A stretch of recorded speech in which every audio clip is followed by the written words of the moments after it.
ના ટર્ન દેખાય છે એકનો મોટો ઓલે ઉલ્લેસથી હે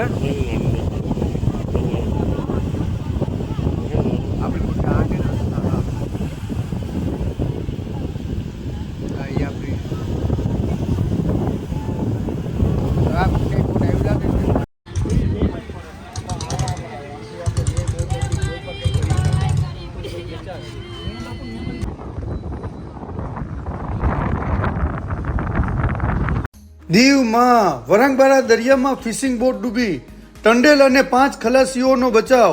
દીવના વરાંગબારા બંદરેથી આજે રામીબેન નાનજી સોલંકીની શિવચંદન નામની ફિશિંગ બોટ ફિશિંગ માટે નીકળી, ત્યારે વરાંગબારા બારાના કારણે ફિશિંગ બોટને નુકસાન થતાં બોટમાં પાણી ભરાવા લાગ્યું. ત્યારે બાજુમાં જ શ્રી રામજીભાઈની બોટ ફિશિંગ કરતી હતી. તે બોટના ખલાસીઓની મદદથી ટંડેલ ગંગાપ્રસાદ પ્રજાપતિ અને ખલાસીઓ રામ કેદાન, રોહિત ઇન્દ્રજીત, સરોજકુમાર, અમિતકુમાર રામગોપાલ, લવલેશ રામગોપાલને બોટમાં સહી સલામત લઈ લેતા તેમનો આબાદ બચાવ થયો. આ ફિશિંગ બોટ દરિયામાં ટોટલ લોસ થઈ. બોટ ડૂબવાના સમાચાર માછીમાર ભાઈઓને મળતા મોટાભાગના બોટ માલિકો ગોમતી માતા દરિયા બાજુ પહોંચ્યા. બોટ સંપૂર્ણપણે નાશ થતા બોટ માલિક શ્રી નાનજીભાઈને આશરે 50 લાખનું નુકસાન થયું છે. સરકાર મદદ કરશે તેવી શ્રી નાનજીભાઈને આશા છે. આ પ્રસંગે દીવ જિલ્લા ફિશરમેન એસોસિએશનના પ્રમુખ શ્રી રામજીભાઈ બામણિયા પહોંચતા તેમણે જણાવ્યું કે આ બાણાની સમસ્યા વર્ષોથી છે, જેના લીધે વર્ષ દરમિયાન 10 થી 15 બોટને મોટું આર્થિક નુકસાન થાય છે. પ્રશાસક પ્રફુલ્લ પટેલ સાહેબ આ બાણાના કામને પ્રાથમિકતા આપી અને માછીમારોની ગંભીર સમસ્યા દૂર કરે.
શું નામ તમારું? મારું નામ છે સાહેબ નાનજીભાઈ પૂંજાભાઈ સોલંકી સાબુદવાડીનો રહેવાસી છું. શું બનાવ ભાઈનો? સર મારી બોટ આજે છે ને ફિશિંગ માટે આજે 4 વાગે નીકળેલી હતી અને બારાની અંદરમાં તેમાંથી કાગળ ભરાઈ ગયું અને બોટ છે ને હાથની અંદરમાં ડ્રાઈવરના હાથમાં રહી નહીં. એટલે ડાયરેક્ટ સર વારંવાર આપણે બારાનો પ્રશ્ન છે તો બારાનો પ્રશ્નના હિસાબે કોઈ પ્રોગ્રામ થાય ને કદાચ બોટો નીકળી શકે, કારણ કે આની અંદરમાં જે બોટો માન નીકળે એની ખાલી છે તો સગવડ થશે. બાકી આમ નામ સર વર્ષોથી આવીને આવી સમસ્યા છે.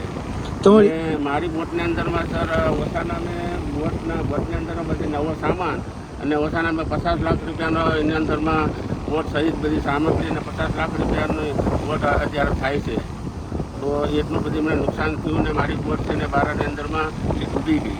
આખી નાશ થઈ ગઈ બોટ? હા, બોટ આખી નાશ થઈ ગઈ ને ટોટલ જ બોટ ગઈ. એટલે અમારે 2 બોટ બીજી બસા બોક્સ માટે આવી હતી, એટલે મારા ભાઈની બોટ હતી એ 2 બોટને તાત્કાલિક કોન્ટેક્ટ કરી અને ફોન દ્વારા એ લોકોને બોલાવ્યા અને માણસોને હિફાજતથી લઈ લીધા. બધા ખલાસીને ટંડેલ હેમખેમ બચી ગયા? હા, બધા ખલાસીને ટંડેલને પહેલાં લઈ લીધા, હેમખેમ બચી ગયા. પણ બોટની અંદરમાંથી કોઈ જાતનો પણ સામાન નથી આવ્યો, એ બધું ટોટલ જ ગયેલું. ને તમને આ 50 લાખનું નુકસાન થયું, તમને સરકાર પાસે કઈ અપેક્ષા છે કે તમને મદદ કરે? અપેક્ષા છે કે કદાચ મને આની અંદરમાં કંઈક મદદરૂપ સરકાર બને, કારણ કે મારી પાસે તો હવે બધું જે મારું બધું હોય. ને જે ભાડાની સમસ્યા છે એ તો અવારનવાર થાય છે, તો તમે રજૂઆત કરી છે સાહેબને? હા, અહીંથી અમારે ફિશરીઝ દ્વારા આપણે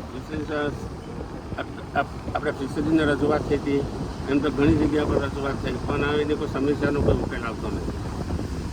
આ તો આ પ્રશાસન દ્વારા જો કદાચ ને આ કંઈ ઉકેલ લાવી શકે એવી અમે અપેક્ષા રાખીએ.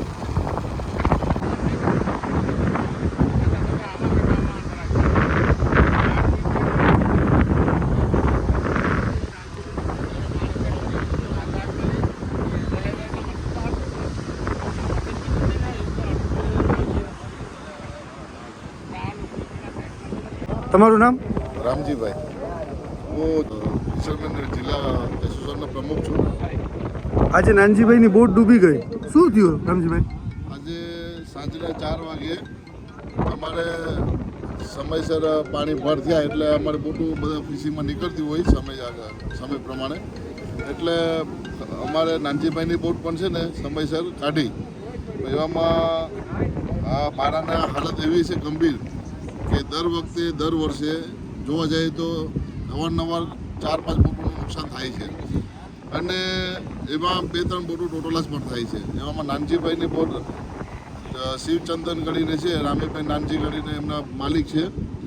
4 વાગે જ્યારે બોટને લઈને નીકળતા હતા જતાં અહીંયા જે હાઈ ટાઈડનો સમય હતો અને બોટ પટકાઈ ગઈ વાટ ઉપર, અને એના કારણે નુકસાન થયું અને પાણી આગળ જતાં બોટ ડૂબી ગઈ. તો અમારા માનનીય પ્રશાસક શ્રી પ્રફુલભાઈ પટેલ સાહેબને નમ્ર વિનંદન છે કે આપ શ્રી આ પારા માટે ડ્રેજિંગ માટે કરીને આપ શ્રી પોતે સાથે માથે રહીને આ કામ કરાવો, જેથી કરીને અમારા માછીમાર સમાજને અને વર્ષોથી આ સમસ્યાઓ અમારે છે, જેથી કરીને આ નિકાલ થાય અને માછીમાર સમાજને એક સારો એવો બંદર સુરક્ષિત મળે અને રાત દિવસ ગમે ત્યારે જઈ આવી શકે એવા અમારે સુરક્ષિત બંદર થઈ જાય. વધુ તો ન કહી શકીએ, પણ સાહેબ અમારે વડવા કહેતા હતા કે આપણે આ બંદરની અંદરમાં સમસ્યા છે, પણ ત્યારે નાના સાધનો હતા ત્યારે ચાલ્યા જતા આવી જતા હતા. અત્યારે હાલ મોટા સાધનો થઈ ગયા છે અને અવારનવાર આ વર્ષે ઓછામાં ઓછા 20 થી 25 સાધનોનું નુકસાન થયું છે અને લોકો કામ કરાવે છે. અને આ બીજી બોટ છે જે કરીને ટોટલ જ થઈ છે, જે આગળ ગયા વર્ષે પણ એવી થઈ ગયેલી હતી. સાહેબ, તમને પ્રાર્થના કરીએ છીએ કે તમે અમારા માછીમાર સમાજ ઉપર વળાંકબારા બંદરનું ડ્રેજિંગ વહેલી તકે કરો એવું તમારા પ્રત્યે અમે અપેક્ષા રાખીએ છીએ.